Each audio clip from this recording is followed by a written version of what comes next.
Vamos a ver entonces ahora a continuación el tema del mito, la magia y la religión, y después vamos a ver el tema de los presocráticos, que es el tema principal para hoy. Esto básicamente es el cierre de lo que faltaba que ver todavía un poquito.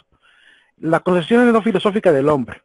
Antes de la filosofía, lo que teníamos dentro de la cultura humana, pues era el conocimiento de la parte fantástica, imaginativa del ser humano. No había un razonamiento científico. La ciencia va a aparecer tardíamente en el hombre. Lo que teníamos eran ciencias esotéricas que mezclaban la parte espiritual con la parte racional, y a veces daban explicaciones sobre lo que era el entorno de una forma fantástica.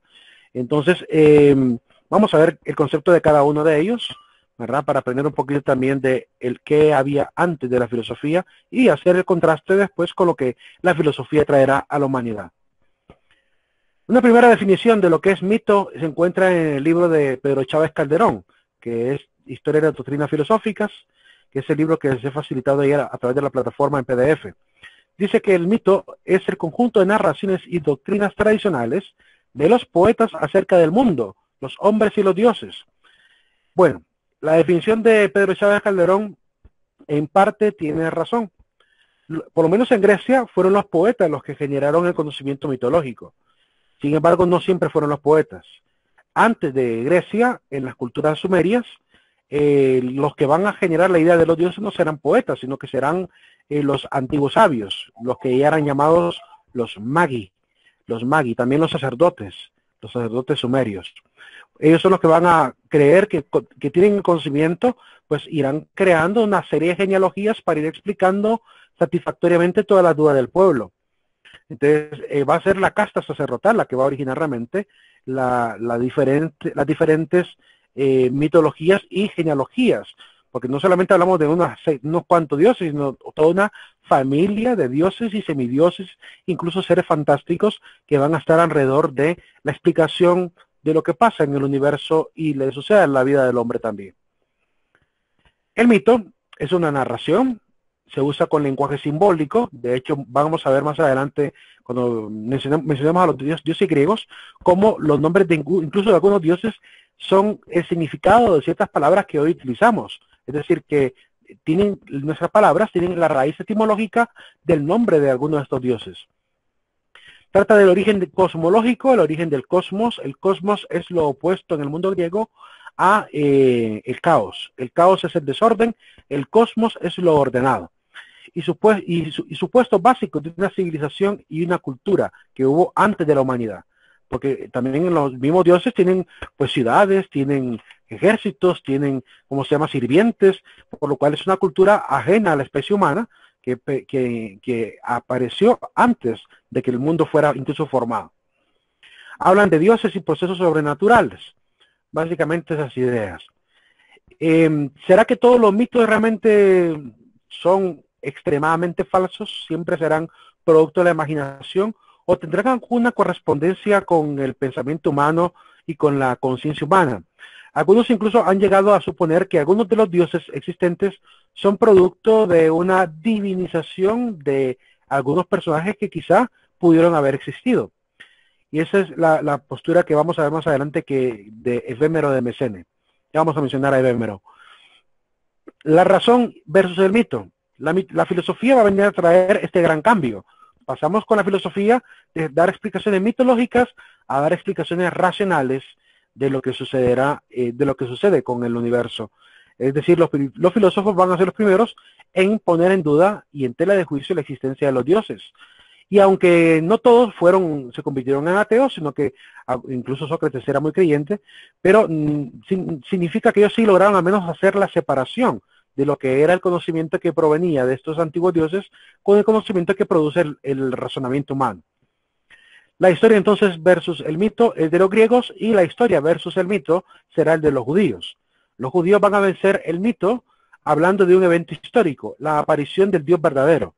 El Dios verdadero se le revela a un hombre llamado Abraham y vendrá a enseñarle a Abraham que todos los dioses babilónicos eran dioses falsos, que él era el único Dios verdadero. Entonces la historia de Dios, mejor dicho, Dios entrando a la historia del hombre, cambia la dinámica de la mitología a la cual habían pertenecido pues la familia de Abraham. Abraham era de Mesopotamia, era de Ur de Caldea, por lo cual él seguramente con su familia creía en los mismos dioses de los babilónicos. Pero cuando se da esta revelación por un acto libre de la voluntad de Dios, de revelarse a la humanidad a través de un babilónico como Abraham, le revela que él es el único Dios y le pide además que salga de su patria y que se vaya a una tierra que él le va a dar. Entonces es un evento histórico el que ocurre en el pueblo de Israel que cambia la dinámica, ¿verdad? En Grecia no va a ser un evento histórico, sino que va a ser más bien el trabajo, ¿verdad?, académico que van a realizar los filósofos. Y así, al menos estos dos pueblos abandonan las antiguas mitologías, ¿verdad?, y se van dirigiendo poco a poco, ¿verdad?, a la idea. En el caso de los judíos fue casi de manera inmediata, la idea de un solo Dios. En el caso de los griegos, la idea de un solo Dios fue tardía, es decir, que fue llegando poco a poco, se fue generando la idea de un solo Dios, un solo ser, el ser supremo, el ser máximo, ¿verdad?, el ser máximo pensado, como irán algunos filósofos a decir, o como dirá, por ejemplo, Numenio, ¿verdad?, que Numenio va a hablar del ser primitivo, del ser primario, ¿verdad?, que él lo ve como si fuera un Dios también. O el caso de Pitágoras, que Pitágoras llega a decir que el ser que origina todas las cosas no son diversos, sino que solamente es uno.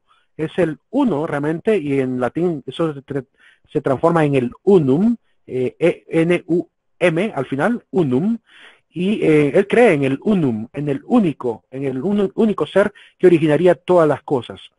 Así que los filósofos tardíamente se van dando cuenta que las mitologías tienen que irse desapareciendo, porque en realidad no enseñan absolutamente nada más que fantasías, ¿verdad? Y será la razón la que deberá determinar realmente la existencia de los dioses.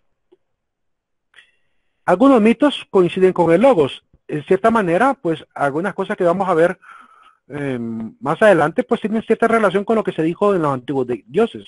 Por ejemplo, la diosa que intentó entrar en el conflicto entre la diosa Afrodita y Teseo, ¿verdad?, es la diosa llamada Eris.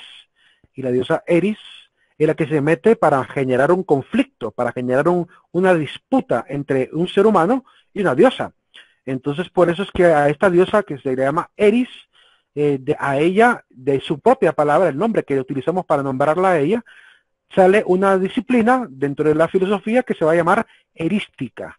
La erística es la capacidad de debatir, es la capacidad de discutir, ¿verdad? Del mismo nombre de eris sale de erística. Entonces, como decimos, muchísimos de los mitos van a ir originando también, ¿verdad?, algunos elementos que se utilizarán en el logos. Para Aristóteles, algunos de los primeros mitos griegos sobre la creación, el logos y el mitos coincidían. La idea, por ejemplo, de que todo se creó porque los dioses, había un caos y después todo se ordenó, esa idea va a ir tomando fuerza y al día de hoy diríamos pues que sí, es así. Miremos, por ejemplo, la teoría del Big Bang de este sacerdote de origen belga que se llama Georges Lemaitre. Georges Lemaitre era un sacerdote jesuita que propone la teoría del Big Bang y propone que hubo un principio en el cual pues todo era un caos y se ordenó, Dios lo manda a ordenar. Comenzó la materia, ¿verdad?, en una gran explosión a la cual le llamarán casi de manera despectiva el Big Bang. Y pues la idea del mitos y logos pareciera que no entran en contradicción ahí. Que lo que han dicho los griegos en la mitología de que viene del caos, pues realmente surgió así, porque ¿qué es un Big Bang? Sino una gran explosión caótica. Entonces hubo un gran caos que después se fue organizando en las galaxias que conocemos hoy en día. Por tanto, ahí esta teoría científica con la mitología no entran en lucha, sino que mantienen la misma idea. Los mitos también algunos lo interpretan como que fueran una alegoría, es decir, una forma simbólica para referirse a ciertas cosas humanas. Incluso en la Biblia hay algunos mitos, por ejemplo el mito de Adán y Eva. La idea de Adán y Eva, que como un ser y una mujer primigenia, un hombre y mujer primigenios, ¿verdad?, cuyos nombres incluso son simbólicos. Adán significa sacado de la tierra, viene de la palabra Adamat, Adamat que significa sacado de la tierra, y en el caso de Eva significa vida, ¿verdad?, la palabra vida en la lengua hebrea, por lo cual incluso están los nombres simbólicos que utilizan, sirven para expresar esta idea, ¿verdad? Platón usaba los mitos como alegoría, como formas para enseñar de manera simbólica algunas verdades. De hecho, con él vamos a ver un famoso mito llamado el mito de la caverna, que a una de las compañeras le ha tocado que investigar y hacer un video. De hecho, ya lo vi, le tocó a Lilia, ¿verdad? Y le quedó muy bonito el video. Me gustó mucho cómo le quedó. Y también como emblemas literarios en el desarrollo de un argumento, ¿verdad? Permítanme, solo quiero hacer un pequeño cambio. Vamos a ver. Solo quiero silenciar un micrófono. Ok, proseguimos. Recuerden, pueden activar el micrófono para hacerme alguna pregunta, duda o para pedirme que vuelva a repetir, o si voy muy rápido me dicen también, ¿verdad? En todo caso, como estoy un poco confiado de que van a tener las diapositivas en PDF, van a tener los videos y la consulta por medio de WhatsApp, creo que tendrán todo el contenido a disposición, ¿verdad? Por cualquier duda que haya. Pero igual, si tienen alguna duda, hagan la pregunta, ¿verdad? Con toda confianza pueden perfectamente preguntar. Pasamos a lo siguiente. Hablemos de Edémero. En el libro de Vicente Domínguez García, que se llama Los dioses de la ruta del incienso, un estudio sobre Edémero de Mesene, quiero ampliar el nombre de él, para que lo vean en la obra. Ahí pueden leer que dice el estudio sobre Edémero. ¿Quién es Edémero de Mesene? ¿Y qué tiene que ver con Hércules, por ejemplo? Porque Hércules aparece en la portada. ¿Qué tiene que ver con ello? Es un libro que la Universidad de Oviedo, que es una universidad pontificia, pues lo ha aceptado y que ha salido a la luz. Edémero de Mesene dice que algunos de los personajes mitológicos que han aparecido surgen por la divinización de las virtudes heroicas de un ser humano que probablemente existió.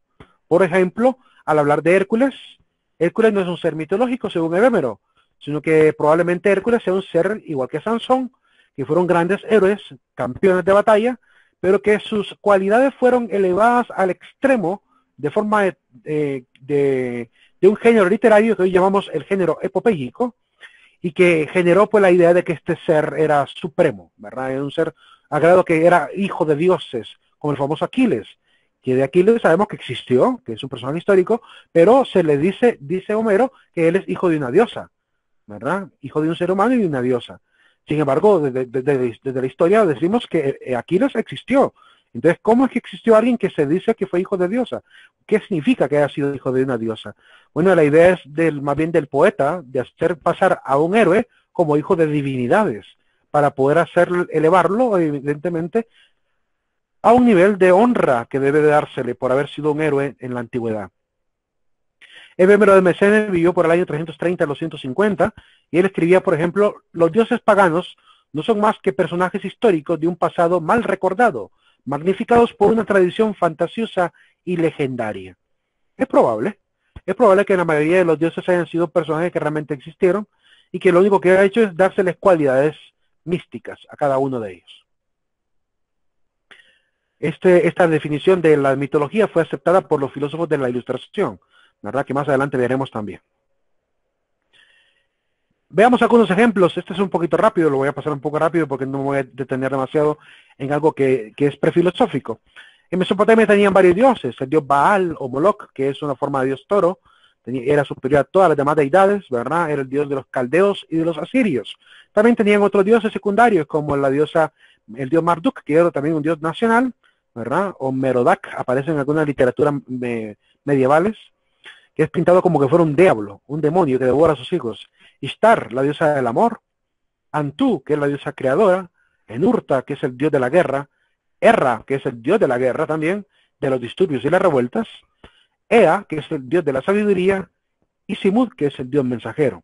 Para ver más o menos un poquito los primeros dioses que van a surgir en la cultura mesopotamia. Recuerden que Mesopotamia es la región donde va a habitar la primera gran cultura, la primera gran civilización de la historia, que se le llama la cultura sumeria.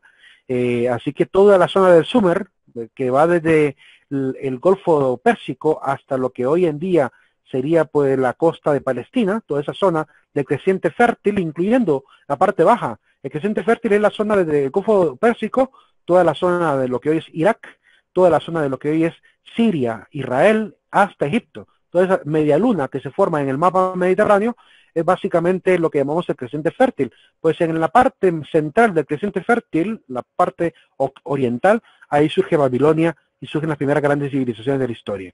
Incluso ahí se dice que nace el lenguaje escrito. Energal es el dios del inframundo también. En la cultura egipcia pues hay muchísimos dioses. Nun, que es la diosa del caos, Ra, que es el origen de la vida, Amón, que es el dios del aire, Mut, que es la diosa madre, Ta, el dios de la magia, Sekhmet es la diosa de la guerra, Shu es la diosa del aire, Tefnut, la diosa de la humedad, el dios del aire, perdón, es un hombre, es el dios del aire. Tefnut, que es la diosa de la humedad, y esta es la genealogía de los dioses egipcios, una parte apenas. La mitología es amplísima, tiene una gran cantidad de genealogías, de deidades secundarias, terciarias, ¿verdad? De Dios, de hijos, nació de humanos, pero con origen divino también, semidioses, ¿verdad? Esta diosa es bien importante y quiero citarla también a ella. Es la diosa Mat, la diosa Maat o Mat. Es la diosa de la verdad, de la armonía, la justicia, el orden y el equilibrio. Será el equivalente de lo que más adelante explicaré, que se llama el arete. Pues más adelante vamos a hablar un poquito de lo que es el arete. Arete como si fuera arito, arete. De hecho, en el lenguaje griego, si se fijan en las letras griegas que aparecen en la parte de abajo, podrán ver que la única letra que no aparece de nuestro idioma es la letra que aparece, la letra P, que en realidad es una letra R, es una letra RO, ¿verdad? La letra RO, y por tanto se leería arete, aunque parece que dijera APT. En la comunidad griega también hubo deidades. Esta es la gran genealogía de los dioses griegos. Habían dioses principales, ¿verdad? Que eran los grandes dioses del caos, los grandes titanes, de los cuales nacerán los dioses principales, los dioses llamados olímpicos. También nacerán las Oceánides, que son los dioses del mar. Entonces, como pueden ver, es una gran genealogía. Cada uno con un patrocinio particular, donde a cada dios se le daba un poder específico o un control específico sobre la naturaleza, tanto natural como humana. Es decir, algunos controlaban la noche, la oscuridad, la tierra, el firmamento, pero también otros podían controlar el hogar, la fortuna, la riqueza, la buena suerte, la parte erótica del individuo. Es decir, podían controlar cosas humanas o también ambientales. Quiero citar a estos dioses nada más para que vean lo que había dicho anteriormente. La similitud de los nombres de los dioses con algunas de las palabras que hoy en día forman parte de nuestro lenguaje. Recuerden que el castellano tiene un 60% de lengua griega, ¿verdad? Estamos como un 60% del griego, ¿verdad? Como un 30% del latín, ¿verdad? Tenemos como una secuencia ahí de palabras medio árabes que hemos aprendido también por la mezcla con los españoles. Y también, evidentemente, algunas palabras de origen inglés y hasta de origen árabe, de origen, perdón, hebrea, como la palabra Osana, santo, ¿verdad? Estas palabras que vienen de la cultura hebrea. Miren, por ejemplo, la palabra, la diosa Aura es la diosa del aire, la diosa Vía es la diosa de la violencia, la Carites, la diosa Carites es la diosa de la gracia, de la caridad. Circe, la diosa de la magia y del circo. Deimos es el dios el dios demonio o el dios del terror. Eolo es el dios de los vientos, de ahí viene la palabra eólica, energía eólica. Eris, la diosa de la discordia, la erística, el arte de discutir. Phobos es el dios del miedo, de ahí viene la palabra fobia. Armonía viene de armonía, que es concordia, ¿verdad? Es orden. Hipnos es el dios del sueño, ¿verdad? De la hipnosis. Iris es la diosa mensajera. Nike es la diosa de la victoria. Nix es la diosa de la noche. Thanatos es el dios de la muerte, de ahí vienen palabras como eutanasia o distanasia. La eutanasia es producir la muerte con el fin de evitar el dolor, y la distanasia es más bien evitar la muerte con el fin de poder sobrevivir. Alargar realmente el estado vegetativo de alguien, por ejemplo, es distanasia, ¿verdad? Con tal de mantenerlo vivo. Estas son palabras que están en nuestro idioma y vienen de la lengua de los nombres de los dioses griegos, para que vean cuál es el grado de relación que tenemos hoy en día entre la cultura, ¿verdad? Y las antiguas deidades. La magia. Quiero distinguir en la magia que hoy en día entendemos. Hoy en día el término de magia es básicamente creer que son personas que tienen la capacidad de manipular la naturaleza. Esa es una definición válida, también en la antigüedad era válida. Pero hay otro tipo de magia que no entra en el concepto que nos interesa, que es lo que llamamos el ilusionismo. No es lo mismo el ilusionismo que la magia. En el ilusionismo alguien hace trucos de efectos ópticos para generar la idea de que controla poderes místicos. Y sabemos que está usando trucos, ¿verdad? Lo sabemos perfectamente. De hecho, muchísimos de los trucos fueron revelados y por eso acabó con la idea de la magia antigua, ¿verdad? Porque ya todo el mundo sabe cómo hacen los trucos gracias a ese mago negro que por despecho prácticamente le arruinó el show a todos los magos. Bueno, dice él que no quiso arruinarlo, pero al final siempre lo arruinó. No es esto a lo que nos referimos, sino más bien a lo siguiente, a la idea de esta casta de sacerdotes que surgió en la antigüedad en Persia, que tenían la creencia de que podían influir en el curso de los acontecimientos o adquirir conocimientos por medio de fuerzas sobrenaturales. Son los que se encargaban de invocar a los dioses. A esto se le llama los magi. De la palabra magi, que significaría sabio, proviene pues esta casta sacerdotal. A este tipo de magias que nos referimos es lo que existía antes de la filosofía. Había que preguntarle a los magi, a los sacerdotes de la antigüedad, qué opinaban acerca del futuro, de los eventos, de la voluntad de los dioses. Ellos eran los que manejaban esa información. Las ciencias ocultas o pseudociencias derivadas de este pensamiento, de esta enseñanza mágica, ¿verdad? Son los siguientes. La alquimia, que es la idea de poder generar milagros utilizando pues los químicos, el oro, la plata, ¿verdad? El cobre, los brebajes, es la alquimia, que se dedica, básicamente es la química primitiva, es la química ligada a la vida esotérica, ¿verdad? Creen que con brebajes pueden perfectamente sanar, hacer milagros, ¿verdad? O convencer, incluso para el amor. El ocultismo, que es creer que hay una élite de personas que manejan un conocimiento oculto, cifrado, en criptografía, que solamente ellos pueden revelar y que les sirve para poder interpretar la voluntad de los dioses o entender los misterios del universo. La astrología, que ya sabemos que es creer que los astros tienen influencia sobre el nacimiento de las personas, sobre la personalidad de un individuo. En todas las culturas hubo conocimiento astronómico respecto a esta influencia de los astros, es decir, muchas culturas antiguas, incluso religiosas, tenían un poco de astrología dentro de ellas. De hecho, no sé si les parece un poco interesante que sean 12 signos zodiacales, y que Jesús casualmente escogiera 12 apóstoles. No sé si les parece un poco interesante esa relación. A mí sí me lo parece. O por ejemplo que el zodiaco se divida en 4 cuadrantes, norte, sur, este y oeste, que son los únicos cuadrantes para poder llegar al sol, que es la luz, que se podría traducir como la verdad, y pues los únicos 4 evangelios son Mateo, Marco, Lucas y Juan, para llegar a la verdad que es Cristo, quien se presentó a sí mismo como luz de las naciones. Lo pongo como un tema nada más de sembrar un poquito de curiosidad ante la búsqueda de esa situación. No estoy diciendo que el cristianismo sea mitológico, no lo estoy afirmando, para nada. Sería ir en contra incluso de mi propia religiosidad. Pero hay quienes han visto esta relación, incluso han querido encontrar en la fundación del cristianismo un poco de astrología metida de fondo. De hecho, tenemos catedrales en la Iglesia Católica que tienen el zodiaco, es decir, aparece Jesucristo en el mero centro y alrededor las casas zodiacales, ¿verdad? Si alguno quisiera ver esas imágenes, puede buscarlas en Google o me pide y yo les consigo las imágenes de estas catedrales que tienen imágenes de Jesucristo con el zodiaco alrededor. De hecho, yo les preguntaba a varios sacerdotes amigos míos qué opinan acerca de ello.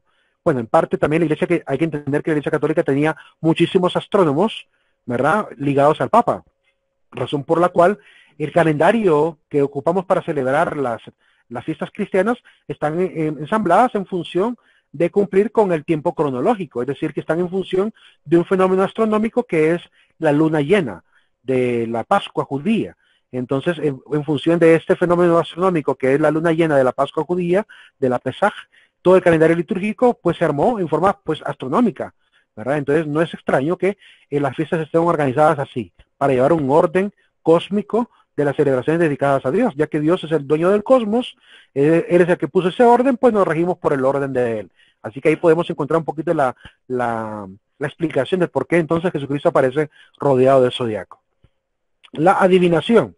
Recuerden que el zodiaco no es más que las constelaciones. El zodiaco no son dioses paganos. El zodiaco son constelaciones, son figuras que servían para recordar las antiguas constelaciones que podemos ver todas las noches, ¿verdad? Son básicamente el cúmulo de estrellas ubicados en forma de figuras para recordarlas. Es una forma mnemotécnica para aprenderse la forma de movimiento de los astros. La adivinación, la creencia de que puedo adivinar el futuro por diferentes métodos, ¿verdad? Ahí no acabaría hoy de enumerar todos los métodos que dice la gente que ocupan, que el café, que los huesos de gallina, que leer las cartas del tarot. Bueno, hay muchísimas, la bola de cristal. La quiromancia es la idea de que puedo adivinar el futuro por medio de la mano. El espiritismo es invocación de muertos, ¿verdad? A través de mediums, de personas que creen tener la facultad de poder invocar muertos. Quiero aclarar un detalle. En la Biblia aparece un caso de una nigromante de la comunidad de Endor, que le consultó al rey Saúl y le invocó a un espíritu que había muerto, al espíritu del profeta Samuel. Y el profeta Samuel se le aparece al rey Saúl con la nigromante, el nigromante es la que consulta a los muertos, para hablarle y decirle que Dios lo ha abandonado. Es decir, que se levanta de la tumba el espíritu de Samuel, invocado por esta mujer, para regañar a Saúl y decirle de que mañana mismo él estaría también en el Sheol. Es decir, que moriría al siguiente día. Y de hecho, según la Biblia, sucedió así. La pseudociencia de la magia. También han aparecido muchísimas pseudociencias posteriormente al conocimiento mágico. El mesmerismo, que era la idea supuesta de poder influir sobre la gente con mi magnetismo. Entonces, acerco las manos para influir con mi magnetismo de mis propias manos sobre la gente, para curar a las personas, ¿verdad? Viene de Mesmer, que es el que se le ocurre la idea de que tenía la facultad de poder curar a la gente con solo imponer las manos a distancia con su electricidad. Los grimorios, que son escritos antiguos que intentan sintetizar la parte del conocimiento oculto. Son manuales de hechicería, manuales de invocaciones, manuales de astronomía de la antigüedad. La nigromancia, que ya lo mencioné, que es adivinar por medio de los muertos, como la famosa Ouija, ¿verdad? El uso de la Ouija es una actividad nigromántica. Las supersticiones surgen a partir de la magia también. Como se cree que podemos manipular la naturaleza con ritos, pues hay que hacer el rito de hacer estas canastillas para colgarlas y robar los sueños, por ejemplo. Esa idea de los pueblos antiguos también, que sí guardaban esta misma idea de poder influir sobrenaturalmente sobre la vida humana. La Kabbalah es un arte surgido en el pueblo de Israel, que pudo haber sido aprendido por los antiguos magis, pero que en el pueblo de Israel se ha vuelto muy fuerte y que consiste en creer que manejan un lenguaje divino, oculto, que solamente los grandes rabinos y maestros pueden llegar a conocer. Es prácticamente el lenguaje de los ángeles, creen ellos. La brujería también evidentemente, que ya como es la más popular, la dejé de mejor de último, porque es la más popular. Salimos de hablar de la magia para hablar de la religión. También hubo religiones primitivas. Hoy en día tenemos muchísimas religiones, pero de las religiones primitivas, creo que ninguna está viva. Ninguna. Estoy hablando de las religiones que aparecieron antes del año 3000, antes de Cristo, las primeras grandes religiosidades. Hoy en día pues hay todavía expresiones que pueden perfectamente pues clasificarse a partir de las siguientes definiciones que veremos. Tenemos las diferentes religiones primitivas como el animatismo, también llamada animismo. El animatismo es creer que los objetos contienen ánimas, como pongo de ejemplo aquí a Pocahontas y su película, ¿verdad? Que cuenta que hablaba con un árbol, que supuestamente estaba guardada el alma de su abuela, ¿verdad? Y consultaba a su abuela a través del árbol. También en la serie de Game of Thrones también sale un árbol con un rostro, donde supuestamente hay un antepasado encerrado ahí. Ese es el animatismo. El animismo es creer que hay ánimas, que hay espíritus pululando, volando por ahí, ¿verdad? Y que andan evidentemente generando fortuna a las personas o dañando a las personas. No necesariamente son espíritus malignos, son espíritus de antepasados que han quedado ahí viviendo entre la comunidad. El totemismo. El totemismo es creer que hay seres místicos, animales místicos, a los cuales se les rinde culto, plantas, animales que son sagrados y que normalmente se colocan grabados en estas especies de estelas talladas en madera que le llaman tótems, ¿verdad? Y ahí aparecen, por ejemplo, hasta 3 o 4 animales en ese único tótem, y es una cultura antigua de los indios del norte. El fetichismo. Fetichismo es creer que hay objetos sagrados. La gente que cree que por usar la pata de conejo le va a dar buena suerte es un fetichista. La gente que cree que a utilizar un tipo de calzoncillo color rojo es fetichista. la gente que cree que si se pone la camisa al revés es fetichista. Toda la gente que tiene ese tipo de supersticiones de que al utilizar un determinado objeto le va a producir un beneficio, es un fetichista. También hay un tipo de fetichismo ligado al tema de lo erótico, ¿verdad? El otorgarle a los objetos inanimados un carácter sexual, ¿verdad? Eso también es fetichismo erótico. Pero aquí hablamos de un fetichismo espiritual, religioso. El politeísmo, que ya estamos más cerca de la época filosófica, ¿verdad? Que es la creencia en diferentes dioses. Y también aparecieron en la cultura antigua, en la época de algunos faraones como Akenatón, el monoteísmo, ¿verdad? El monoteísmo que consistía en la creencia en un solo dios. De hecho, Akenatón, que fue entiendo yo, el padre del emperador Tutankamón, del faraón Tutankamón, él mandó a quitar todas las deidades que habían en aquel momento y dejó solamente un culto al dios solar, al dios al que le va a llamar el dios Atón o dios Amón. Entonces él se manda incluso a cambiar el nombre, se manda a cambiar el nombre por Akenatón, que significa sirviente del dios Atón o Amón. Después, cuando él muere, sus hijos y quienes van a quedar en el poder vuelven otra vez a las antiguas religiones, es decir, vuelven a restaurar todo el culto que había antiguo al dios Ra, Horus, todos esos dioses. Y al final el dios solar, Amón, lo terminan uniendo con Ra, que era el dios principal, y generan pues la idea de que existe un dios llamado Amon-Ra, que es la fusión de este dios solar, porque es el mismo dios solar, el dios único, ¿verdad? Pero con Akenatón se deja un hito en la historia bien importante, ¿verdad? Llegar al monoteísmo. ¿Cómo llegó él a creer que solo había un dios y no muchos? No lo sabemos con certeza, ¿verdad? Los antropólogos tendrán una respuesta, los teólogos tendrán otra respuesta. Yo sinceramente veo una posibilidad de este monoteísmo muy primitivo en la posible influencia que pudo haber ejercido hombres como Abraham. Abraham es un poquito más antiguo que Akenatón, por lo cual la influencia de su familia, que se fue a vivir a Egipto, pudo haber dejado ahí una semillita, y esa semillita pudo haber generado tardíamente la decisión del faraón Akenatón de quitar los dioses paganos y dejar un solo dios único al que le quiere llamar Amón. Pero como digo, es discutible, todo esto es muy discutible. Religiones primitivas. ¿Por qué surge la religión primitiva? Porque hay miedo a lo desconocido, hay creencia en la superioridad de los fenómenos naturales. Nadie puede controlar el rayo, nadie puede controlar el tsunami, nadie puede controlar el volcán, nadie puede controlar la muerte. Por lo cual, ¿quiénes podrían controlar esto? Solamente seres superiores a estos fenómenos, a estas materias, ¿verdad? Y por tanto, si son seres superiores, son dioses. Pues de ahí viene pues entonces la necesidad de imponer dioses líderes, perdón, a través de los líderes religiosos, van a imponer dioses para explicar estos fenómenos, ¿verdad? Y dar esa explicación o ese intento de explicación al origen natural de las cosas. Esa es la manera como surgen las primeras religiones primitivas.